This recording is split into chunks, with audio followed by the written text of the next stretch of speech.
আসসালামু আলাইকুম। তো আজকে ভাবি লাল শাক আর হলো শাপলা নিয়ে আসছে। আনতে বলেছিলাম ওনাকে, অনেকদিন হয়েছে শাপলা খায় না। তো দেখেন শাপলাগুলো এত বড় বড় আর এত মোটা মোটা ছিল শাপলাগুলো। শাপলা একটা আটির মধ্যে 5টা শাপলা থাকে। তো দেখেন আমার ভাবি এই সাইজের কেটে দিচ্ছে। তো দেখে মনে হচ্ছে যে এগুলা ডাঁটা। তো না, এগুলো ডাঁটা না, এগুলো শাপলা।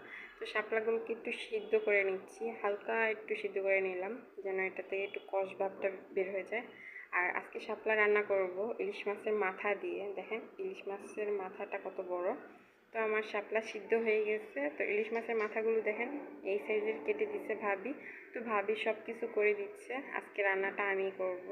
তো এই যে হলুদ আর লবণ দিয়ে একটু মেখে ভেজে নিচ্ছি, হালকা একটু ইলিশ মাছের মাথাটা ভেজে নেব। তো দেখেন আমার মাখা হয়ে গেছে, এখন তেলের মধ্যে ছেড়ে দেব।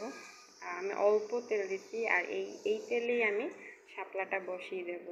আমি বেশি তেল দিইনি, আর শাপলার মধ্যে অল্প তেলেই দিতে হয়, হালকা মশলা খেতে হয়। আর এখানে আমি কালো জিরা দিয়ে দিচ্ছি অল্প একটু, আর পেঁয়াজ কুচি, আদা রসুন বাটা আমি ভালো করে বাদামি করে ভেজে নিয়েছি। এখন এখানে একটু পানি দিয়ে দিলাম। এখানে হলুদ, মরিচ, ধনে গুঁড়া আর লবণ দিয়ে দিলাম। তো ভালো করে কষাই নেব এটা।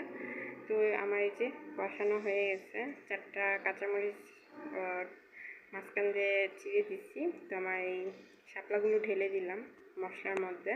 তো আমার এইগুলা কষানো হয়ে গেছে, শাপলাটা কষানো হয়ে গেছে। দেখেন কি সুন্দর সিদ্ধ হয়েছে। আমি আর বেশি জাল দেবো না, মাছটা দিয়ে নামিয়ে ফেলবো একটা বলক উঠলে। তো আমি মাছটা দিয়ে দিচ্ছি। আর আমি মাছটা একদম ডিপ ভাজি নেই, হালকা একটা ভাজা দিয়ে নামাইছিলাম। তো এখানে আমি একটু ঝোল দিয়ে দিচ্ছি, মানে পানি দিয়ে দিচ্ছি। তো এই যে 2টা বলক উঠলেই আমার শাপলা হয়ে গেল। তো এখন আমি লাল শাকটা বসাবো। তো এখানে আমি তেল দিয়ে দিচ্ছি, আর রসুন, কাঁচামরিচ আর পেঁয়াজ দিয়ে ভালো করে ভেজে নিয়েছি, বাদামি করে ভেজে।